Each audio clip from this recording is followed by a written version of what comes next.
Thanks everyone for joining us here for this IIPP research seminar today on monetary and ecological hierarchies towards a unified framework.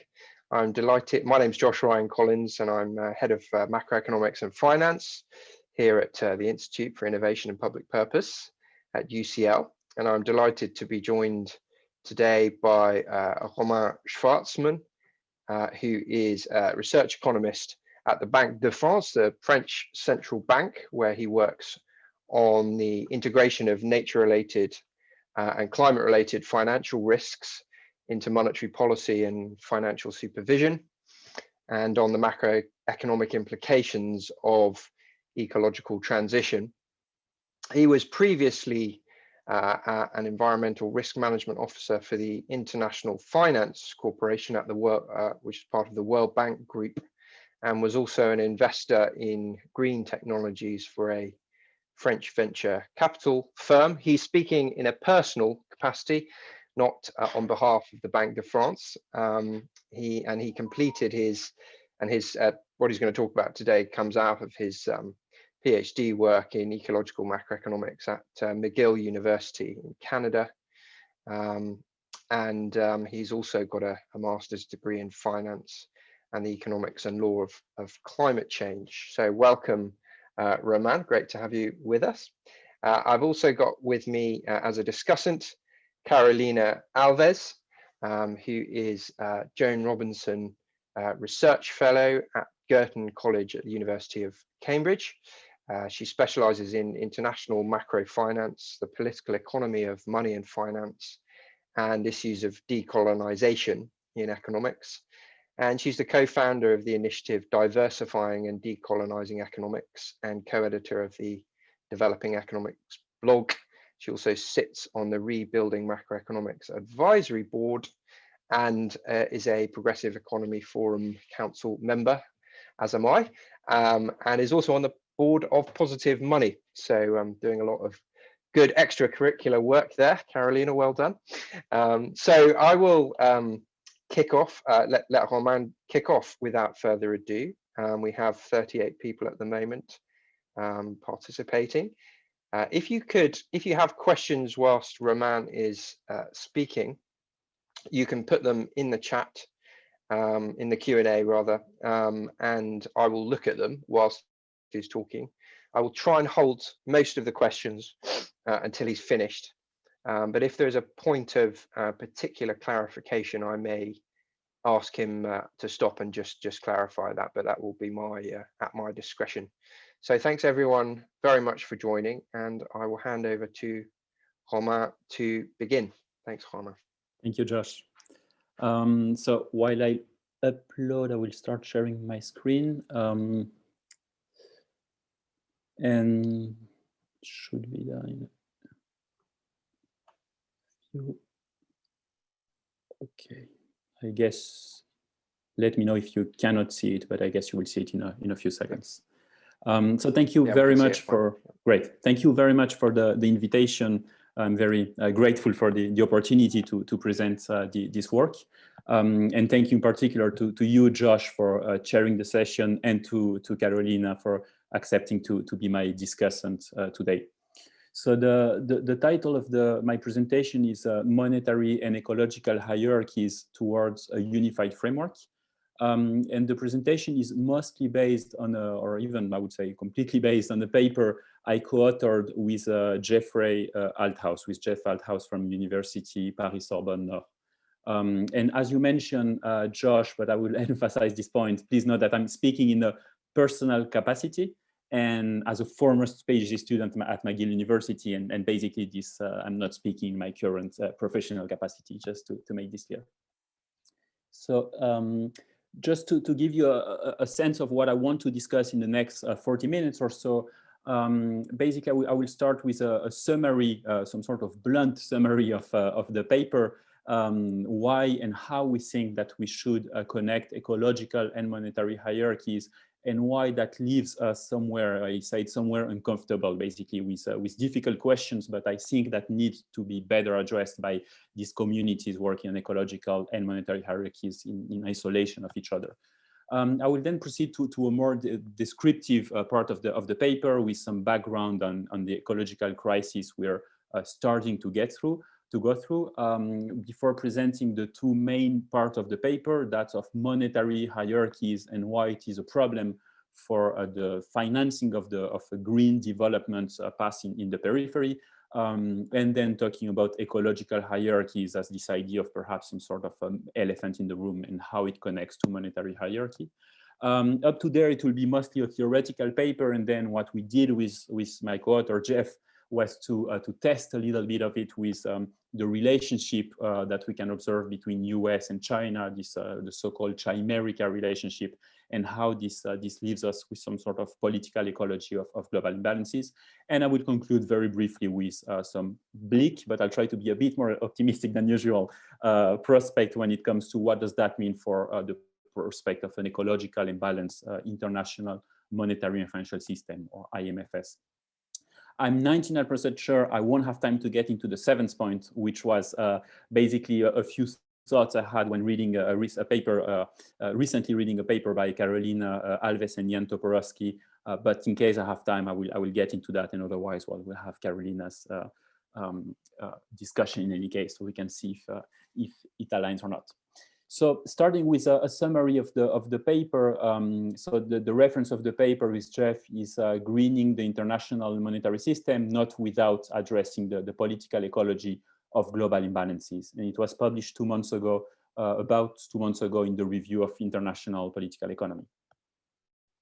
In a nutshell, what we say in this paper is that we observe that there's a growing literature that considers that if we want to address our ecological crisis, including but not limited to climate change, we should undergo a deep transformation of the IMFS, so which stands for International Monetary and Financial System.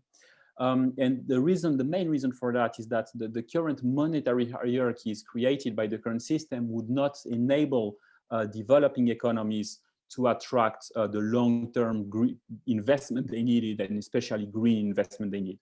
So based on that, we see more, I mean, it's still, I would say, a limited field, but growing very rapidly, of proposal towards greening the international monetary and financial system, including, for instance, through some sort of global Green New Deal.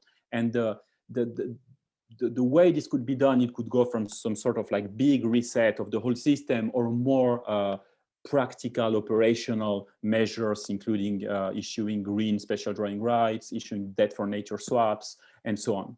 And with my co-author, with Jeff, we really agree with all of this. So our point is really not to say that this should not be done.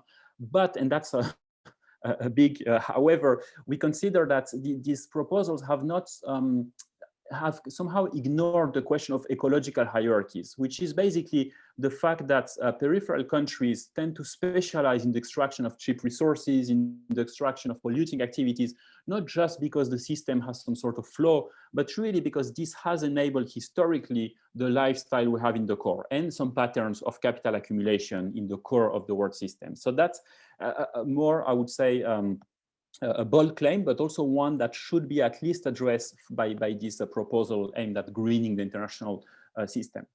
And the way we proceed to that is that we say that these monetary and ecological hierarchies are intertwined, which leaves us with some sort of political ecology of global imbalances. And we may have a few words on global imbalances, but we're not saying they're bad per se, or that they're responsible for financial stability. I mean, we do not come from this, I think, mainstream perspective about it, but it's really that this has huge implications for the prospect of peripheral countries, and that's what we were really getting at. And then we test in the paper our hypothesis with the US-China relationship, or the chimerical relationship, and that leaves us with some sort of uncomfortable position, which is really that if we want to have a green international monetary and financial system, it's not just about providing developing countries with finance, with a long-term finance. It's really also about reconsidering our lifestyle in the core of the world system, and these things should really go hand in hand. So very Romain, sorry, can I just check? Sure. Have you been showing slides, because they're not, we're stuck on the first slide. Oh yeah, I'm not sure if that's coming through. Yeah, there's a little issue then sharing. We can see the first slide, yeah, no, but we can't see any more. Is it Oh, that's working? better. Okay. Yeah. Let me try to put it full screen again, and if the same happens, I'll go back not to full screen. If you want to try just flicking through and checking its work. Yeah, can you see the new slide here? We can see a slide that says background to the paper, planetary boundaries. Yeah, okay. 101. Yeah. So I will stop sharing full screen. Then I don't know what's going on. And so now, can you just confirm that you're on the one with Anthropocene, Capitalocene? Yeah. Okay. That's fine. So unfortunately, you didn't have the slide here summarizing the article, but well, I'll move on, and from now on you'll have the next slides. So moving from the summary, you had it at least orally, the very brief introduction to the background to the paper. I mean, hopefully this is not even necessary at this stage, but I think we all know that we were going through or starting to go through multiple and interconnected ecological crises. And usually we talk a lot about climate change, but for the past year or 2 years, we've been talking about biodiversity loss, and more people are starting to talk about really this huge set of environmental problems. For instance, there's this concept of the 9 planetary boundaries you can see here, which are basically Earth system processes that contain boundaries, environmental boundaries, that we should not cross if we want to remain within what is called a safe operating space for humanity. So basically avoiding potentially catastrophic consequences. And here I really like this quote by Ripple and his colleagues, basically where you have more and more natural scientists who are really using a language that they usually don't use. So Ripple and colleagues in 2017, that's an article signed by over 15,000 scientists are arguing really this idea of moral imperative to prevent widespread misery. And this is not the typical language used by natural scientists. And finally, I mean, there's a very late and partial awareness, but at least an increased awareness of the economic and financial risk posed by this human-nature relationship among policymakers, among central bankers, financial supervisors, and also within the academia with scholars. Here I just included one quote from Adam Tooze, but scholars who did not used to work on that and who are now doing some very interesting work on these issues. And basically, it's the problem start when we want to move from intentions to practical action, where we know that if we want to solve these issues and to somehow make sure that we have, using here the Kate Raworth's donut, somehow a system that works between the social foundations and the ecological ceiling, a lot of international coordination is needed, and it is very far from being there. So we have, just to give you an example with climate change, this goal that has been set up almost a decade ago on the idea that rich countries should pay $100 billion per year to developing countries to adapt and mitigate climate change. And this is far from being sufficient and not even met.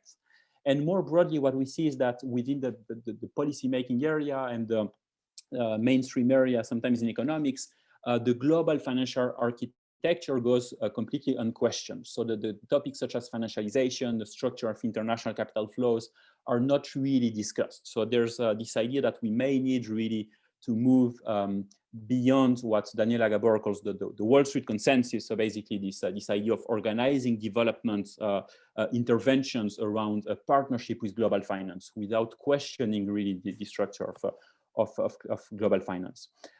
However, there is within at least part of the research community this idea that we do need as well a reset of multilateralism, and the paper really focuses on what that means for the international monetary and financial system, or IMFS. So the way we will work on that in the paper is by crossing two type of literature. The first one on monetary hierarchies, and then where we talk about ecological hierarchies.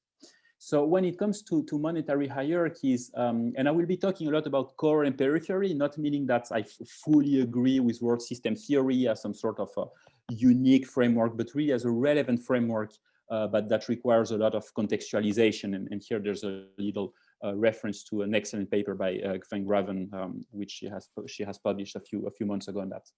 So the theoretical framework is really based on an institutional approach to money, with this idea of money as a social construct, but we apply that to the international stage, as some authors such as Daniela Prates or Fields and Vernengo have been doing over the past years. And what you observe there is that as a big observation is that the capitalist war system has historically relied on a monetary hierarchy, or what's coming from a different angle, but what Cohen called geopolitics of currencies, where basically the monetary hegemon or the monetary hegemons have the ability to convince other players to use its currency or their currencies. And that can be through coercion, through consent. I mean, it can be soft power, hard power, but it's really this ability to make others use your currency. And needless to say, obviously, this is really well known today. The US dollar is at the top of the hierarchy. Some currencies such as euro and yen are nearby, and these currencies are all characterized by the fact that all agents within the system want to hold them, which gives them a lot of liquidity. They're used in international trade and so on. And that gives us this idea of exorbitant privilege of being at the top, which basically means that you have the ability to pursue domestic objectives without facing external constraints. And I would add, of course, some nuances, caveats to that. I mean, especially if you have this idea of being a benevolent hegemon, then your hegemony comes with a lot of constraints as well. But I would say that as a summary, this is the main point here. What we're really interested in the paper is to look at how these monetary hierarchies have huge impacts on the periphery. And basically, peripheral countries, to use Ocampo's terms, are business cycle takers, and I would say business and financial cycle takers. And there's some literature on whether peripheral countries are vulnerable to these capital inflows, outflows, etc. But even more importantly, for the purpose of our paper, is that there's some sort of growing literature coming from subordinated financialization, from critical macrofinance, and so on, arguing that that this monetary hierarchy has an impact on the economic structure of peripheral countries, where basically these countries are under constant pressure to attract financing, and that wouldn't let us develop long-term industrial strategies. So basically, peripheral countries are generally, and again, I'm doing a huge generalization here, but generally led to develop a short-term export-led strategy. Otherwise, they can very quickly be under the threat of some sort of balance of payments constraints. And I'm sure that Carolina will have perhaps some points to nuance on this issue. So basically, what we see is that most developing countries or peripheral countries tend to specialize in agricultural commodities, natural resources, very polluting activity, including manufacturers, but usually light manufacturers at the bottom of value chains. And obviously, when we take that to the question of an ecological transition, we see that the current international monetary and financial system is obviously not favorable at all to the need for long-term green investment needed in the periphery. And we could also add that as we go through more and more ecological shocks, for instance, climate-related events, pandemics, and so on, this could also worsen sudden capital flows for these countries. Which is why a lot of scholars have been saying that we should have a major reform of the international monetary and financial system.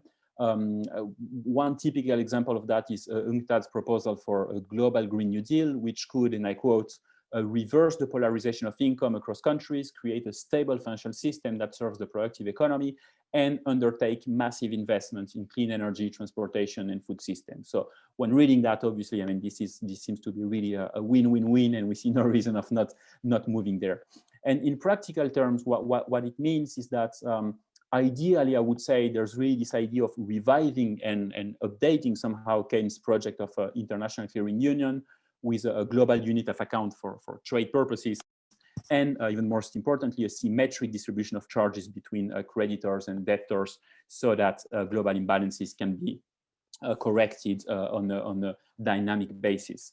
Without going that far, there have been a lot of proposals, such as issuing green special drawing rights, either to give them in priority to peripheral countries, or to allocate them through the IMF quote share, but then making sure that core countries use these SDRs to finance the transition in the periphery. And this is a very relevant debate today in the context of COVID-19, with talks about issuing new issuance of SDR, of health-related SDR in that case.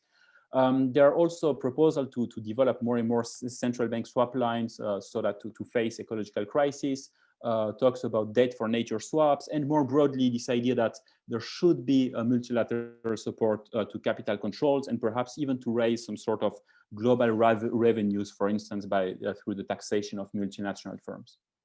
So this is really all these proposals. I would say that Jeff and I fully agree with them, and the point of our paper is really not to say that this is meaningless. We think it's extremely important. It's a very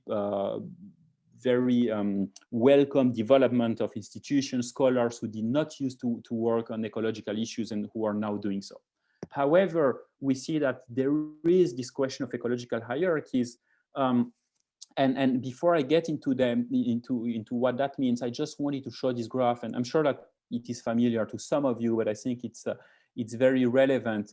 Where what you see here is on the x-axis, you see the HDI, the Human Development Index. No surprise, where we see that a lot of African countries with a low HDI, a lot of European, North American countries with a rather high HDI, despite some, of course, some divergence and despite the limitation of HDI, etc. But the disturbing part comes from the ecological footprint. So basically, how much each country is impinging on our planet's regenerative capacity or the world biocapacity. And we see here that rich countries tend to live massively beyond the ability of the Earth systems to regenerate themselves. So basically, there's absolutely no country in the bottom right rectangle where we would want them to be, with a high HDI, with a low impact on Earth system. Although we have a few countries that are not too far, including, for instance, Costa Rica. But these are really exceptions. And that really relates to the limitation we see in this global Green New Deal proposal or reform of the IMFS, where they implicitly assume, and I say implicitly because they just don't discuss that, but they seem to implicitly assume that providing the periphery with sufficient green finance can be done without changing the status quo in the core, basically. So it can be done, all other things being equal for us. And I think this is where it's really important to bring an ecological economics approach, and in particular to focus on material flows. So basically, we're not saying that technological issues, the question of division of labor, quality of institution, financial flows, so on, they're extremely relevant, but we need to ground that somehow to have some sort of ecologically grounded assessment. And what ecological hierarchies tell us is that tying this to the slide I just showed you before, is that core countries have historically depended on a continuous inflow of raw materials from peripheral countries, or seen from the core, we could say from peripheral frontiers of resource extraction. And historically, there has been a lot of work on that, including by the groundbreaking work by Kenneth Pomerantz, talking about ghost hectares, where he designed, by this term, he designates the extraterritorial hectares that have served the development of the British Empire, with all the colonies in particular. I can also refer to an excellent paper by Nello Magalhães and his colleagues published in Ecological Economics, showing over a period of 185 years for France how France has massively relied on imported raw materials over all this time, basically. And we could say that this was relevant for the past, but this is not the case today. And here what we see in the work of Dorninger and his colleagues is that on aggregate, basically they say that ecologically unequal exchange allows high-income countries to simultaneously appropriate resources and to generate a monetary surplus through international trade. What this means in practice, if you look at the graph on the left, this is about embodied land. So basically embodied land is the land that is used either directly or indirectly, and that is required for the production of goods and services. And what the purple line shows here is that in international trade, high income countries are importing massive amounts of lands from the rest of the world. Whereas if you look at the green line here for low-income countries, they're massively exporting their hectares, so their lands, towards mostly rich countries. We could also see very similar results if we look at raw materials equivalents. So raw material equivalent, it corresponds to all the materials that are imported and exported, but also all the materials that are embodied in traded goods and services. So if you have a high-tech product, but that within this high-tech product, it has some raw materials, this is included in this RME, raw material equivalent. And here again, we see that high-income economies massively relying on the rest of the world, and the rest of the world basically exporting their materials to high-income economies. So there's basically a very strong evidence that that monetary and ecological hierarchies should be assessed together, and basically just saying that we should invest in developing countries, in peripheral countries, without assessing how we're depending on current patterns is perhaps a bit short-sighted, or perhaps could create some proposals that seem practical but do not really correspond to the material ecological reality of existing international trade. We do see actually that there is some work on that, but usually, for instance, there's a lot of literature on oil and US dollars, but usually it's really an ad hoc literature that doesn't really question the monetary and ecological hierarchies. We have also some exceptions, including Aglietta and Espan, who are trying to reconnect each phase of monetary hegemony in the world system to the control of key resources that have supported global growth during different eras of capitalism. And then we have sometimes in the literature some very strong claims, such as the one here from Fields and Vernengo, when they discuss the relationship between oil and US dollar, and they say that the ability, and I quote, the ability to determine that key commodities and particular contracts are settled in dollars determines which currency is dominant. But they don't go further than that. They don't really get into the details of that.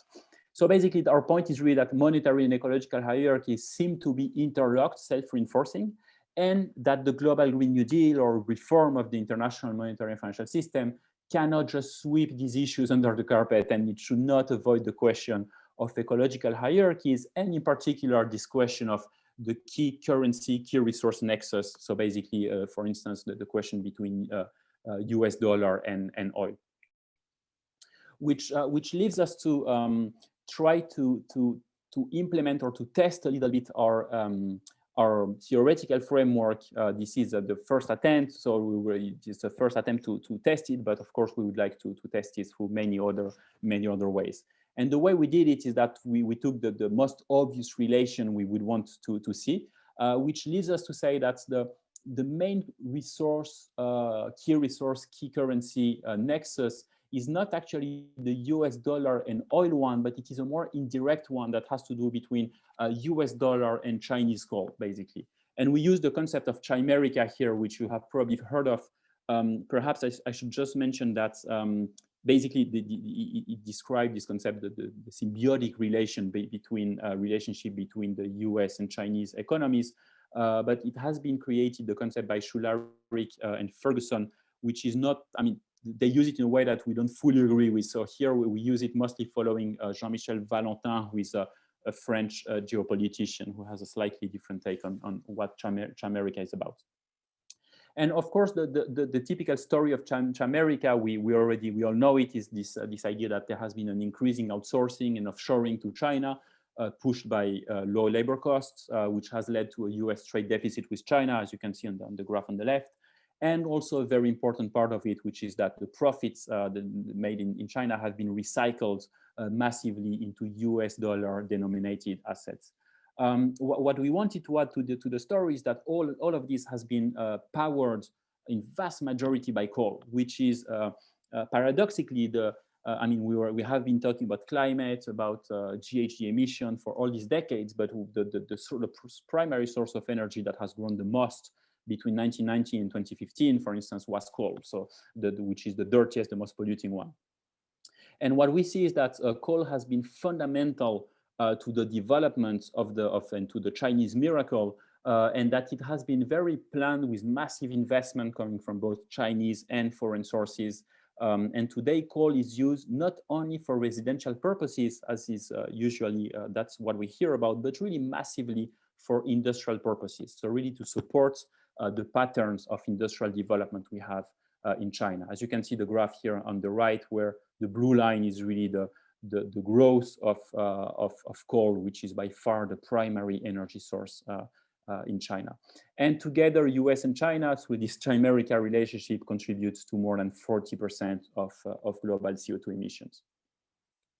So, but all of this has taken the perspective of China as being somehow a peripheral country that would only serve capital accumulation and somehow consumption patterns in the core. And obviously, this is no longer true. We know that China is one of the very few countries that has managed to climb up the global value chains. And usually this ability to climb up the value chain is assessed through the ability of China to develop its own technology, to develop its soft power, also its military power, etc. And ecological issues come really as an afterthought, saying, oh, and by the way, they want to be carbon neutral by 2060, so how does that interfere with all these issues? And then you hear that Chinese technologies are becoming more and more leaders in renewable, which is absolutely true, but it somehow doesn't discuss, or I would say from the perspective of our paper, we want to see the material dimension as well of China's rise and the fact basically that China increasingly corresponds to the patterns of a core country, meaning that that if you look at the material consumption per capita, you see that it has grown from about 5 tons per capita to 25 tons per capita. And that means that China is increasingly needing resources from a lot of peripheries from the rest of the world. As you can see on the graph here on the right, when it comes to China's net energy imports. And here I'm talking in tons all the time, because if you look at monetary values, you can have huge variation. But what I want to say here is really to look at the material patterns again.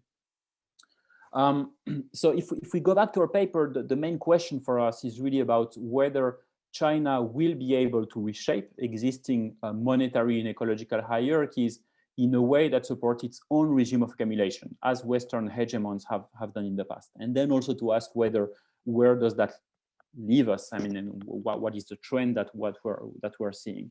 Obviously, we don't have an answer to such a big question, but I would say that what we see is mixed signals, where obviously there is some level of renminbi internationalization by being including in the IMF's special drawing rights basket. Also, China's reserve have been relying less and less on US dollar denominated assets. So we do see some shift taking place there.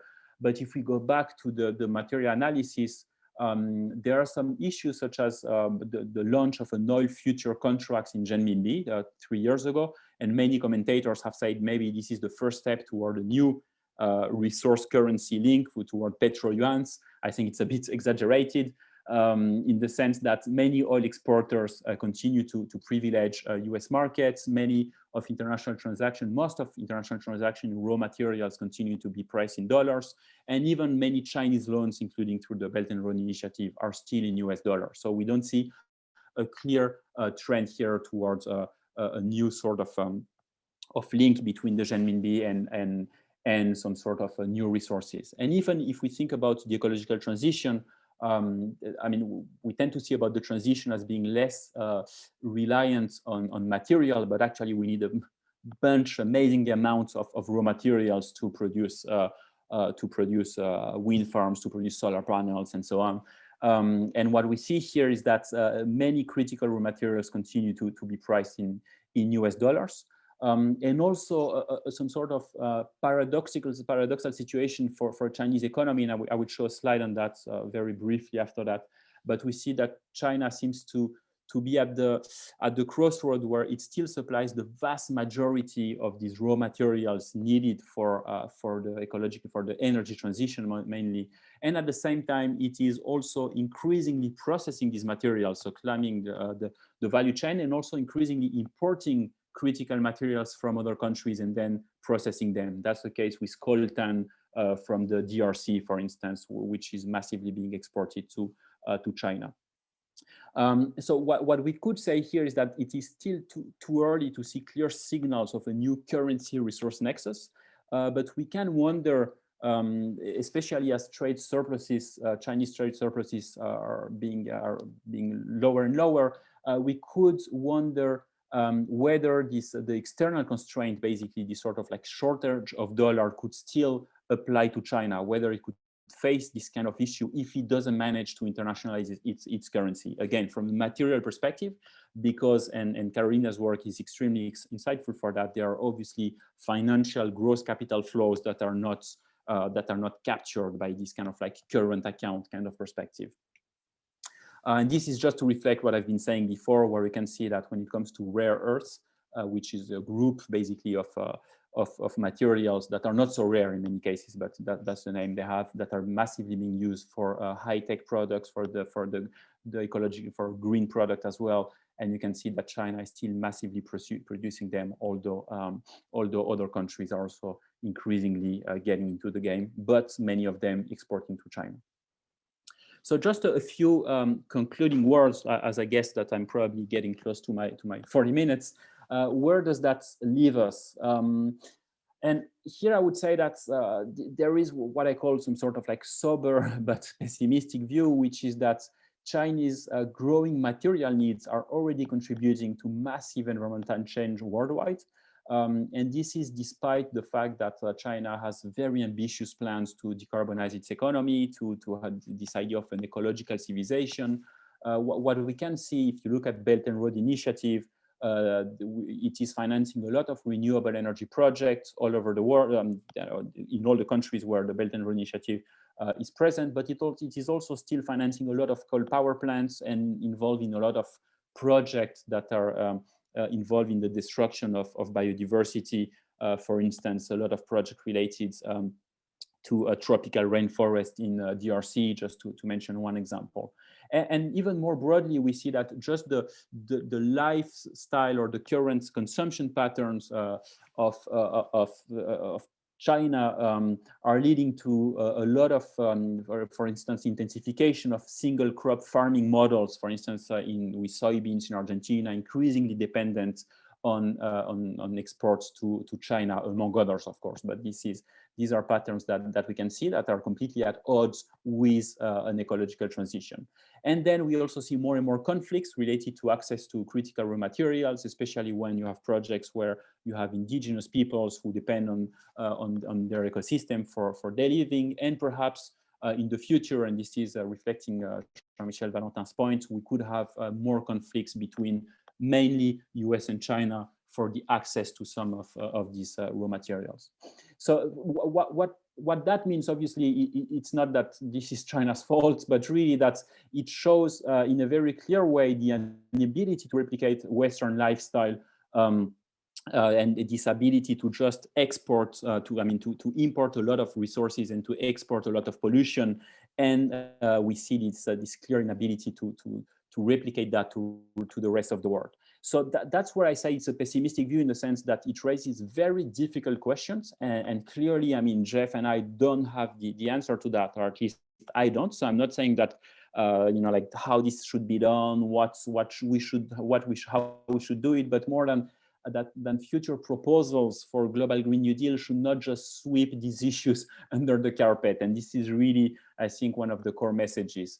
And what we see is that we think that ecological crisis and an even more imbalanced system is the most likely outcome so far, and that avoiding that probably requires very tough alternative paths, such as if we want to enable growth in the periphery, we need to have degrowth in the core. Here you can read an excellent paper by Jeff published and two of his colleagues published in Ecological Economics last year. And that brings huge questions for what does that mean for the future of financial stability, for multilateralism, capitalism, and so on. And also, I mean, this is just a belief and some sort of intuition we have that we need to draw a lot on post-development agendas that are not informed by the only purpose of growing GDP and growing consumption. But of course, much easier said than done. So as I mentioned before, and this will be, I think, my last slide, the goal of the paper is really not to answer such questions, but really to show that practical proposals may remain inefficient if they do not address this issue. So basically, if they remain ecologically ungrounded and just assume that by providing developing countries with green finance, we're going to solve the problem. Trying to find some light, because I know I'm often way too pessimistic, but I would say that a few interesting developments I've seen recently There's a report by the European Commission, for instance, that was issued in November, I think, on the access to critical raw materials, which is really excellent, where they really start to understand how this has become a geopolitical issue, and how, if Europe wants to have a high-tech and green economy, it needs to have its own, basically its own production and extraction of this material, and knowing that these are very polluting processes.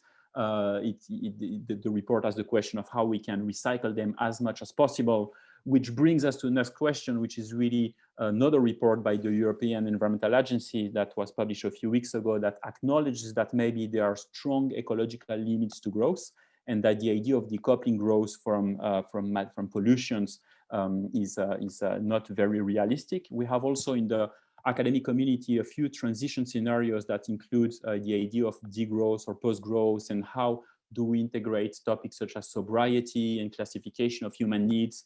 And then the last bullet point here, it's more anecdotal, but there was, perhaps some of you have seen it, a blog post by Branko Milanovic, who, in his books, and excellent books, of course, on global inequality, he has like a few pages on Kate Raworth's donuts and on degrowth, and basically he has very harsh words for these people. But he really recently published this little blog post where he tries to talk about global inequality and climate change. And what he calls for is clearly to reduce the consumption patterns of the wealthiest individuals, which is basically what many degrowth advocates also call for. So I find it just a bit funny to see that that even Milanovic, who wasn't sympathetic at all to these issues, sort of goes toward this direction and sees that there's a huge need to reduce existing consumption patterns. So that's just my closing note, that the quest for a balanced and ecologically sustainable international monetary and financial system cannot be dissociated from a profound transformation of lifestyle in core countries. And then I had a few points on Karolina and Jan Toporowski paper, but I don't think I need to discuss that there. I prefer to see what Karolina has to say about my paper, and perhaps see if it relates to the points I had raised by reading her work. So thank you very much, and I will stop sharing my screen here. Yeah, thanks very much, Romain. That was absolutely fascinating and somewhat humbling, I think. Sort of a bit of a reality check, perhaps, for some not only policymakers but academics who think they've found the solution via Green New Deals, etc. This is clearly a huge sort of global structural issue. So without further ado, I think I'll just hand over to Karolina to discuss the paper. Over to you, Karolina. Thank you, Josh. Thank you, and thank you for inviting me to be here today. And of course, thank you, Romain, for your presentation, but also for taking time to be researching such an important topic. As Josh said, it is a reality check to kind of come across your paper, and as many others also look into the growth and etc. So yeah, so I'm really happy to be discussing that. And as I gave away that is a great paper already, but I would like to highlight two key takeaway points for me, and then move to some not criticism but just some comments. So because if I see this as as you said, ad hoc theoretical framework that hopefully many others would be relying on. So I see that as a process, so we can keep improving that framework. So yeah, so the two key takeaway points for me, one thing is, especially as economists, to see this political ecology of global imbalances and ecological crisis coming together. I think what got my attention here is how you're trying to put forward this idea of a political ecology of international monetary relations. And this is so important. I know this, perhaps some would be offended now, but I look around me nowadays, and if I see an economist that's not somehow dealing with COVID-19 or climate change or food insecurity, I wonder what you're doing, what's happening. So I think it's really, really refreshing to see that political ecology of international monetary relations. This is spot on. And the reason I liked it very much is because it is an interdisciplinary framework. So it brings together economics, politics, nature. So it's another reason why it's refreshing, and it's another reason why we should all read that paper. The second takeaway is, the main point of the paper, perhaps, which is bringing together this international monetary system discussion literature to bring it together with climate change and ecological crisis, green transition, and the idea of a greener international monetary system. So bringing these two blocks of literature together is very, very interesting, because you're right. We see all this discussion about the international monetary system and global imbalances, and somehow the climate change is just a little point there, like you just, they go through very quickly, is not really the one of the foundational blocks of the discussion, and I think it should be. So you made that very clear, and vice versa, right? You come across with the literature discussion ecological crisis, and then you don't see that emphasis on the of course, the international monetary system aspect, which for developing countries is indeed, really important. So yeah, so this is actually my two takeaway points that I think is very important, and why everybody should kind of discuss, come and read that paper. So as I said, in the spirit of kind of moving forward and pointed out some useful, what I hope to be useful comments regarding this theoretical framework. I have a few comments, which is more like ideas and so on. And I mean, they're not really following the order of the paper, so it may be a bit messy, because as I was reading, I started kind of thinking about so many things at the same time, so it's not really following the paper. So the first point is regarding this link between currency hegemony and coal and oil, or the control of natural resources. I know that Aglietta is looking to that, and David Fields and Mattia Fernandes, and I understand that. But I also wonder about when you look in the past, for example, the Dutch case and that you mentioned, and the Genoese bankers case that you mentioned. I think there are a moment in history where we see this hegemony, monetary hegemony, not being linked directly to this control of the natural resources.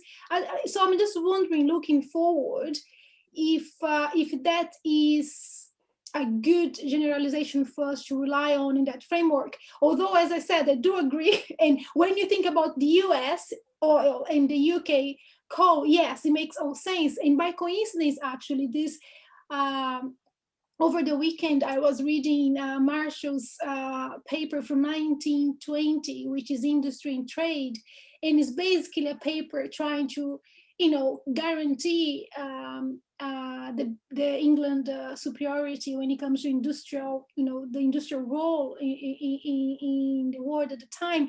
And the coal question is all the time there, is the entire discussion. But I wonder as well, as we have moved a little bit away from this industrial capitalism, hopefully, so if that's actually how, if we can see some change, I mean, this is really speculative. It's really just true. I'm not challenging your framework.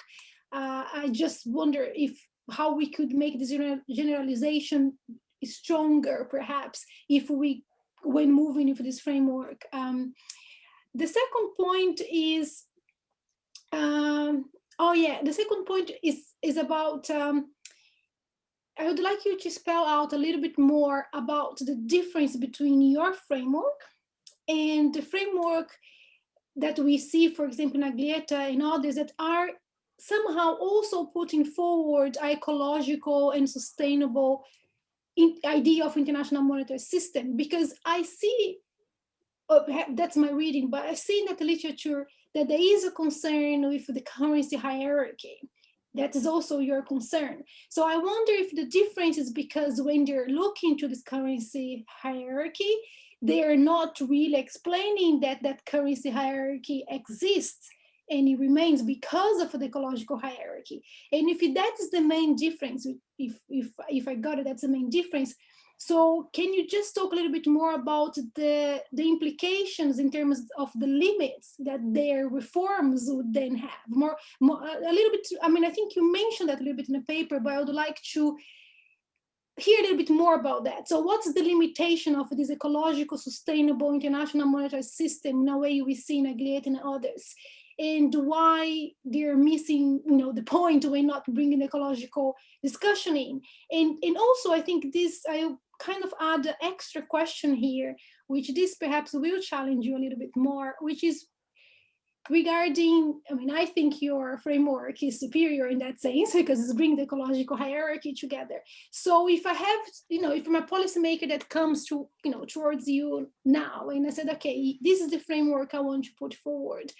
What is, how can we talk about concrete policy recommendation? What would be, how we can redesign this international monetary system, bringing together this ecological hierarchy that you emphasized so much.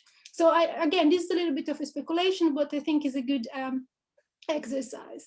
The next point is, okay, this is going to be a little bit long, and I apologize if it's just me not understanding the paper as I should, but is the connection, is your case of study, the chimerica, the question, how currency hierarchy and ecological hierarchy comes together with China and the US. Because you mentioned that perhaps China's ongoing transitioning to something else is challenging your framework. But I wonder if actually it's not that the only challenge that your case of study is bringing in that discussion. Because, okay, let's see if I can explain that properly. So the first point is, every time when we're looking to developing countries and emerging economies, China is always an exception. It's always something else.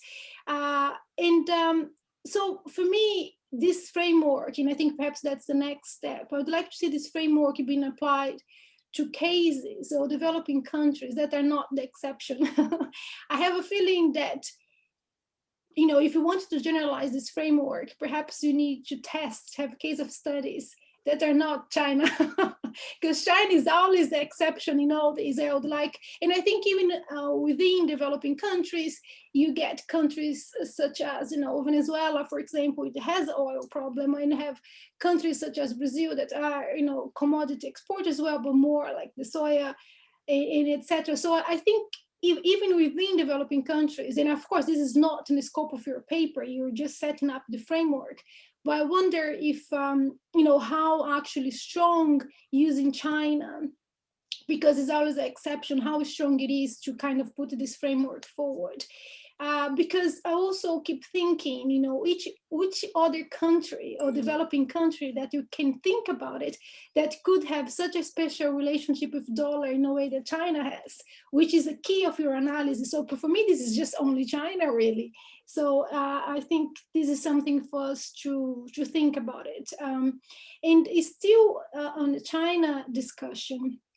What I see, if I got your paper right, is that China has been able to keep the dollar hegemony while actually having this ecological hierarchy based on this coal power development.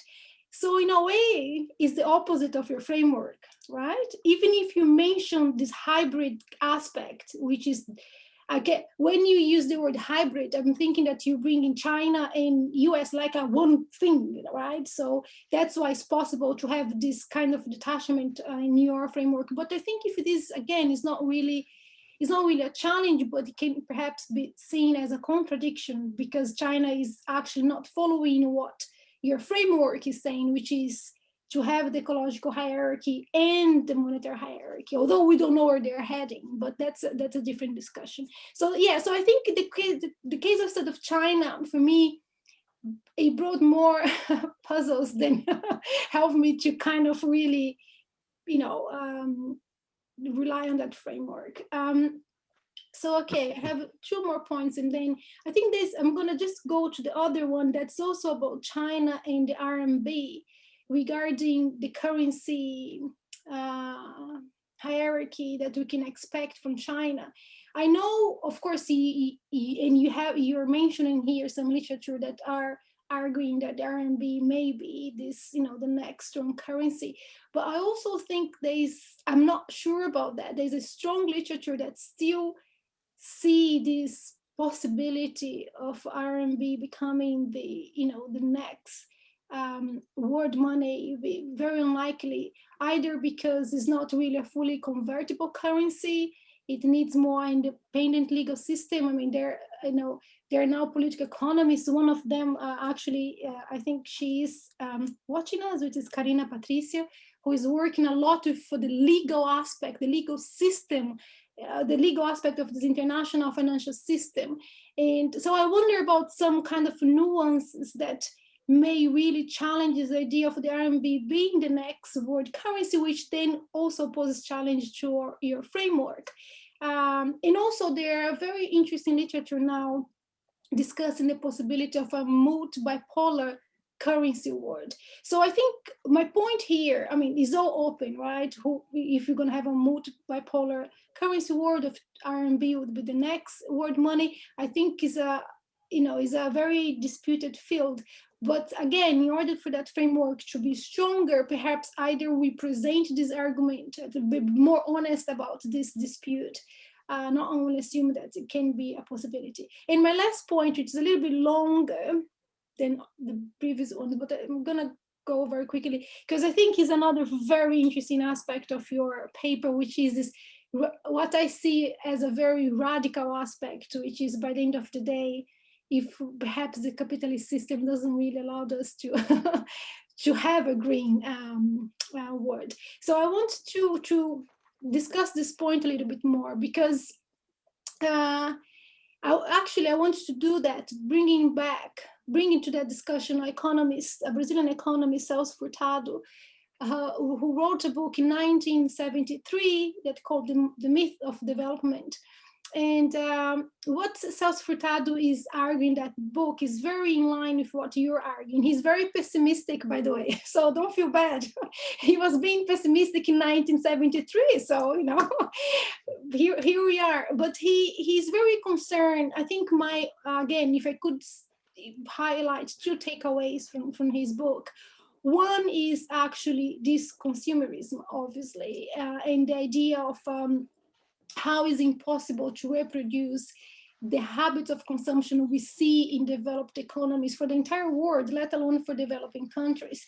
But together with this impossibility, there is also the question of the limits, of doing that regarding our natural resources.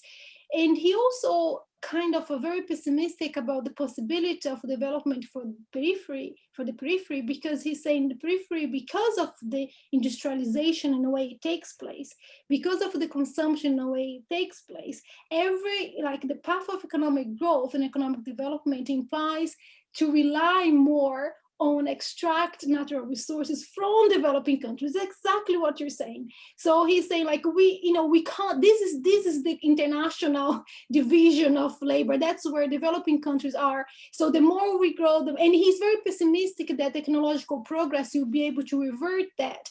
And it's very interesting because in your paper, you mentioned the Chilean case, which makes us think, well, now we have all this the digital technology, but we still have to exploit even more developing countries. So I think Furtado is still, making a lot of sense. And I think my point is, for me, that's so clear, and you make this argument so clear in your paper, your findings, you're suggesting a profound transformation in lifestyle in the core. That's what Furtado is saying as well. And this new ontology of human emancipation. But then you have that as findings and as a research, kind of future research agenda.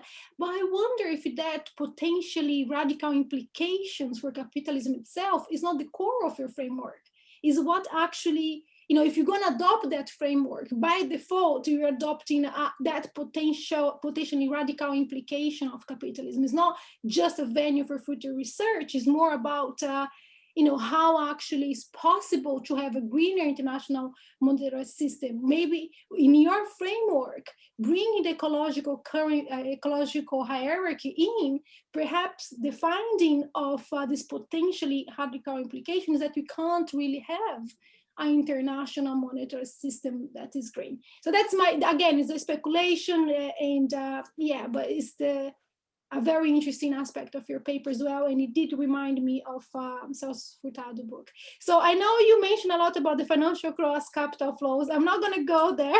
I think when I was talking about RMB, I think this is another point, because one thing that you see in RMB is being increasingly used for trade.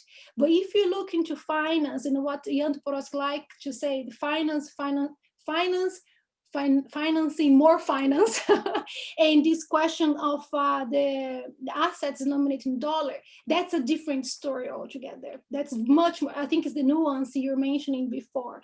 And I think this has to be brought into this framework in a way, but perhaps at more empirical level, because even it's not just the question of finance and more finance, it's also the question within developing countries of a full hand of countries that actually are developing countries that are recipients of all these international capital flow in that sense.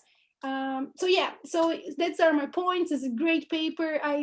This point is just about being very picky, really, and also trying to help to move forward. But yeah, thank you very much. Thanks very much, Carolina. That was really interesting. So Romain, Carolina has given you, I think, 6 sort of points to respond to. You don't have to respond to them all, because I think that would leave no time for Q&A from the audience. But perhaps as you're going through your preferred ones, I might just throw in a couple of the questions from the audience as well, because there's some overlap with what Carolina was saying. So I mean, her question around, what's your sort of proposed policy, sort of alternative here, which I think is a really important one. There's a couple of questions, for example, from Thomas Roche and Frank van Gansbeker, both talking about IMF SDRs or climate-based SDRs.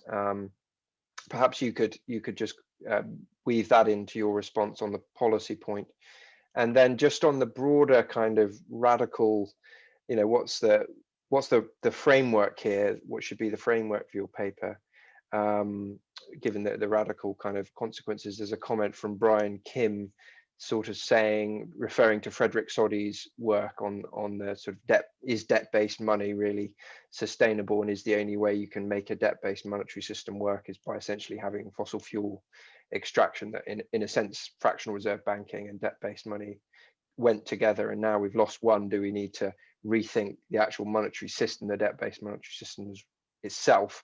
I guess that relates to Carolina's point about the sort of more radical rethink of the financial system itself, and degrowth and limits to growth. So Romain, I hope that's not too overwhelming. Please feel free to respond.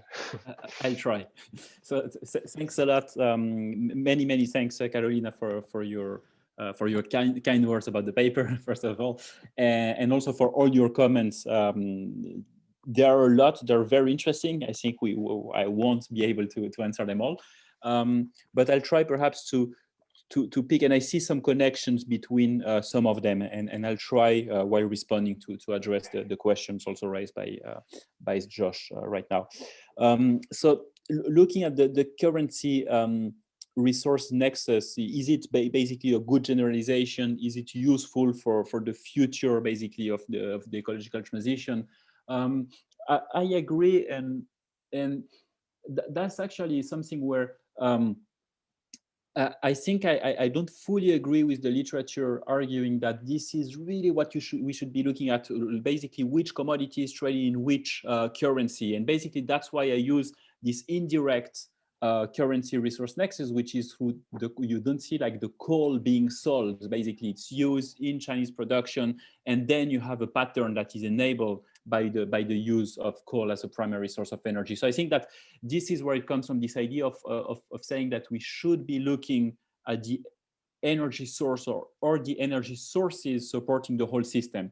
And then you can go back in time and think, and you can also include from the point of view, for instance, of colonization, you could say that many colonies, what do they provide? I mean, from the point of view of capital, it's not really labor, it's just the ability to provide work. It's a source of energy, you know, like from a completely unempathic view of what's going on. And I think this is where you see like this pattern of energy and materials being really very important. And I think it relates to also a question I've seen here, someone asking, why do you think that economists do not see, you know, like this idea of Earth's limitation, etc.? It's really some sort of like blind spot within economics, and even within heterodox economics, I would say, which have worked a lot on the social embeddedness of the economy, but really little on the ecological embeddedness. I think that it is still relevant, but perhaps not from this point of view of we say, okay, what is the most traded commodity? It's oil, then it's all about oil. And this is something that I see, and there's a literature in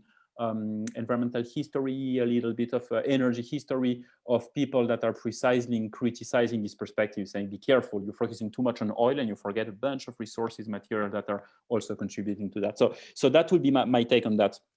And it relates a little bit to the question of, you know, like what is the difference between my framework and that's proposed by others, such as Aglietta. And I would say it would also like somehow cover a little bit the idea of China is both, since it is exception, maybe we should be careful about not applying this framework to many other topics. And you mentioned the work of Carina Patricio, which I discovered recently. I find very interesting. So I think there are all these issues. And here I would say that Michel Aglietta is very interesting for that, because precisely he tries to look at for instance, include the vision that China has of globalization, what is its view of multilateralism. You mentioned this idea that we may go to a multipolar order, and this may be something that China may want more than just being a new hegemon. So I think he really brings that, and in the paper, I make a quick mention to that, saying, of course, we should assess everything we say in light of these, it's not all about materials and, you know, like an energy deterministic view of the world. But then where I would say that I have, and another thing is that Aglietta has been hugely influential on me. So obviously it's related. And I work a lot with, basically he works a lot on these issues, Etienne Espagne, with whom I work. I have published things with him, and I'm working on other things. So there are probably some connections going like all over the place there. But I would say that where I say that not as a criticism, but some sort of like, because I really admire his work, but where I would disagree is that when he says, okay, China, they're leaders in clean technologies, and they have a different view of the multipolar world, of what is a multilateral world, he doesn't account for the fact that today in Brazil, in Argentina, in many countries of the world, in DRC, you have huge material patterns happening just because Chinese and us as well in France, the UK, etc., we want to eat meat. And that's whatever you think of, you know, like your view of the world, this is the material reality. So that's where I would say that ideally I would want to have things happening in between, and they have this reality check all the time. And that's where I see some sort of perhaps limits, and where I thought with Jeff that it was needed to emphasize a bit more this material dimension. But this being said, yeah, I think that we need many case studies, both on not looking at China, but also looking at China with its new peripheries. So basically here, I was looking at China as a periphery going to the core, and then looking at, you know, like China, how does it trade specific critical raw materials with a specific country, what is going on, how does that interact with its debt relationship, and so on. So I think basically that was like an attempt of providing a framework, but it needs to be really narrowed down. Then talking about the policy framework, I think two things. The first one is that I still agree with all the proposals that are being made about, you know, like issuing green SDR and so on. I think these are like like things that are extremely important than 5 years ago would have seemed completely crazy. And today, well, we're talking about issuing SDR after the financial crisis. We have issued, I mean, it was very little amount, but we saw after the COVID-19 that the central bank swap lines were hugely important to maintain financial stability. So this is already happening to some extent. Like, not putting that on the table would be crazy today. What I would add is really that on top of that, from the perspective of a core country, we need to make sure that that this takes place along these ideas I mentioned, like to have like transition scenarios where we account for the idea of more, some people in France talk about sobriety. So like to revisiting our needs, what are our needs?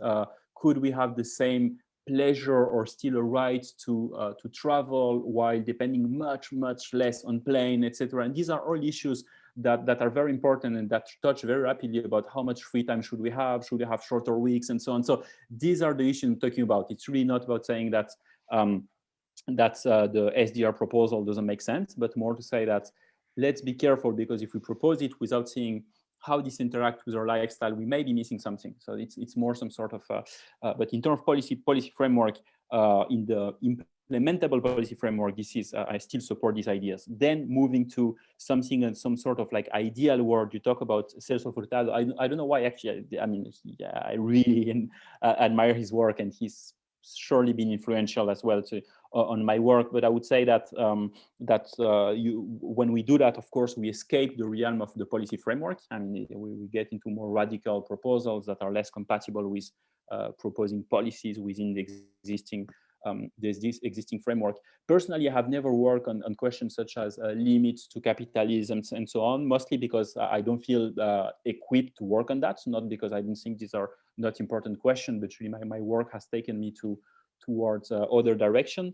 On the question of debt-based money, I mean, there are a lot of debates here between ecological economists and post-Keynesian. I would say that that we need, that's a very personal view, but I think we need to be a bit careful between, I mean, especially coming from an endogenous money perspective, where I don't think that the fact it is issued as debt is the problem. I think we can still find ways of, like having money issued by banks, and have fiat money is not, I don't think it is the key concern. But I mean, that's just my take on it. So I would say that I feel far less equipped and ready to talk about these issues. But of course, that's also what I say in the paper, that these needs to be these questions need to be addressed as well. And which is also funny here, because it seems very radical to mention that, but then you listen to, like even World Economic Forum, and everyone is talking about like reshaping capitalism, transforming the world, and so on.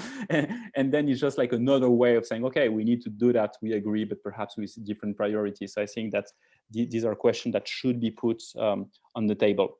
I'm trying to see, yeah, perhaps one point I forgot to mention when I was talking about case studies. One thing that is very difficult when it comes to raw materials is that the problem with data.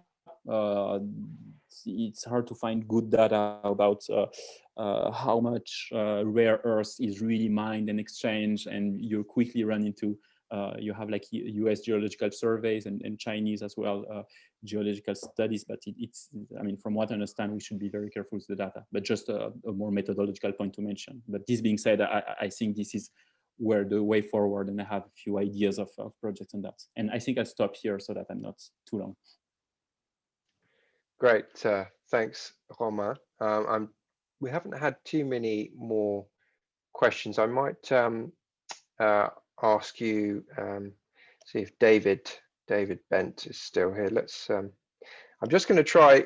David, you asked a question quite early on. I'm just going to see if I can actually allow you to ask this yourself. So I'm going to allow you to talk. Oh, there you are. Why don't you go ahead and ask Romain your question? Thanks, and thanks, Romain, for your talk, and Carolina for your response. I guess I was trying to land what this means in one very long sentence, which is the very first question right at the top of the Q&A. So I guess in my world, which is not so much the finance world, people talk about the need for an industrial revolution on a deadline to get to net zero by 2050. So that's widely known and accepted. So the extra thing I take from your paper is not only do we need to do that, we need to have a change in the structure of the global economy and finance away from periphery countries, which are sort of locked in to being export countries because of the way in which the global financial system is set up. And a lot of that is around power as much as it is to do with technicalities on finance. And so it implies the transformations we need are an series of industrial revolutions across every sector in the economy, and also a change in the power centers of our economy, so there's no longer a core periphery, and a move into at least a many core, if not a much more equal global system, so that countries can determine their own future and not have to be exporters of primary products, and therefore be begetters of their own environmental destruction. So is that a fair conclusion to draw from your paper? And if that is the case, is it possible to move away from core periphery? Or if you have a global finance system, don't you just default to having one reserve currency, currently dollar, and maybe next the Chinese currency? But actually, isn't that the only way of having a stable global finance system?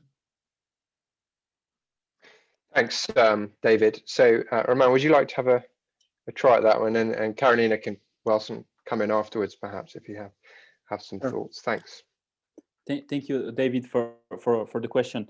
I think, yeah, I would basically agree with the way you interpreted the paper, with one caveat, which is that we have really, I have really no idea of what could happen in the past toward a low carbon transition. As you said, all sectors need to undergo a very serious transformation. So you could have, for instance, or we could imagine at least some sort of like ecological system where we manage to have a net zero by 2050, but still with a very imbalanced system where you have some peripheral countries just providing the bulk of the materials needed for that, and other countries really benefiting from international trade. So that technically it would be a possibility as well, some sort of like sustainable but socially unfair system. In theory, it could happen.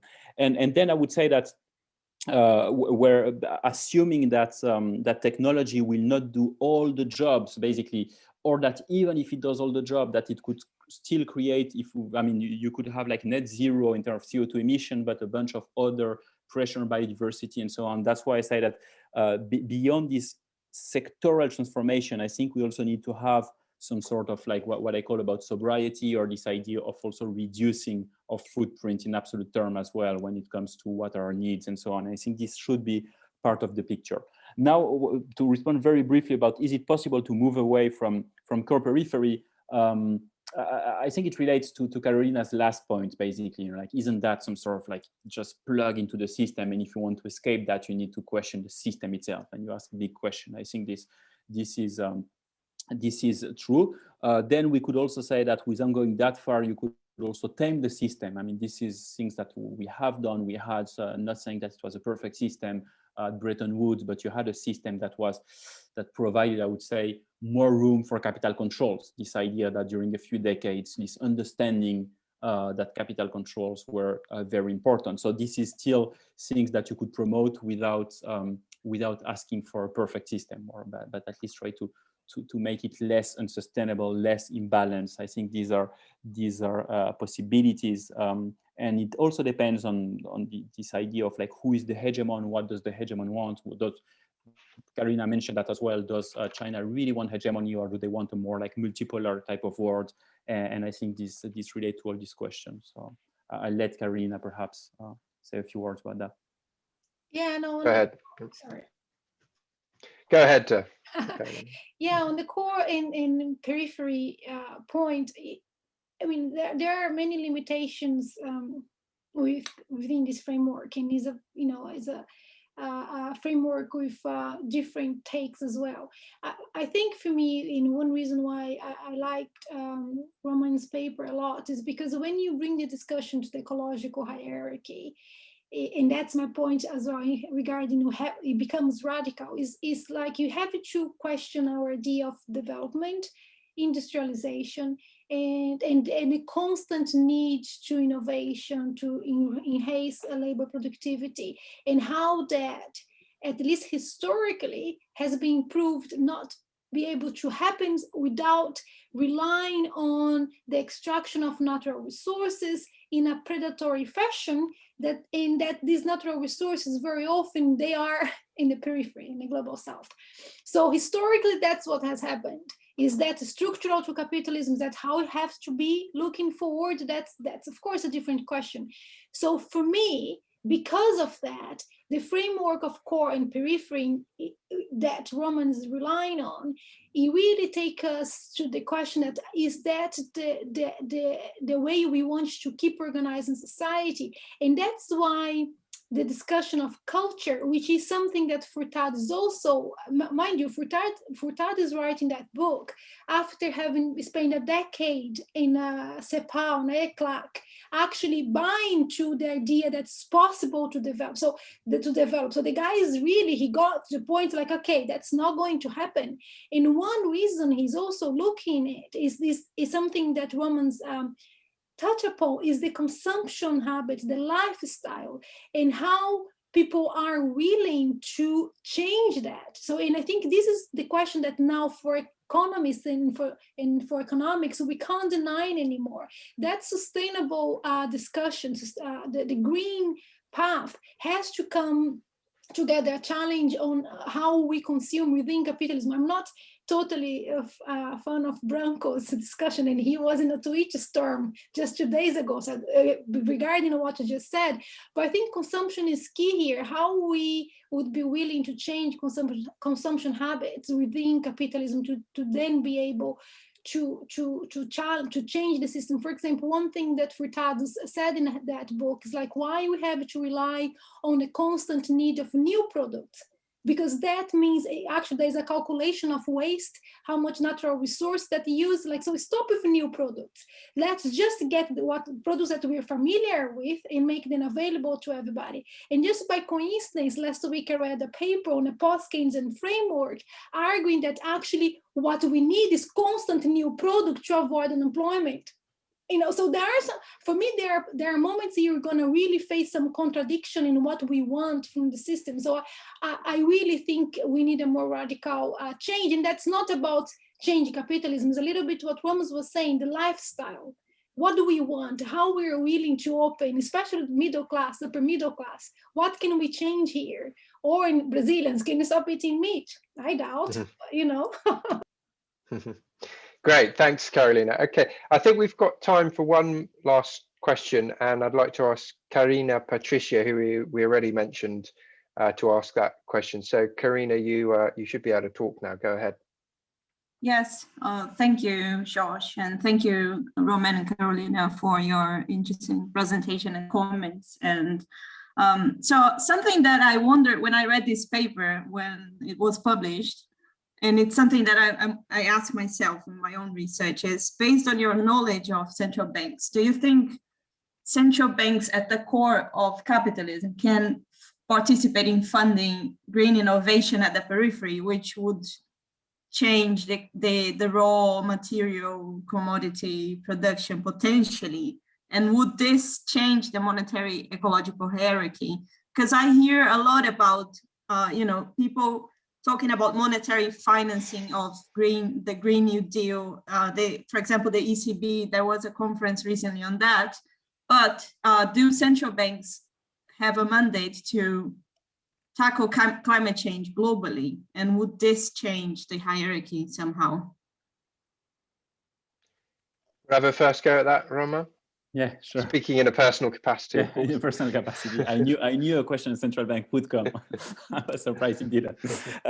So thanks a lot for the question.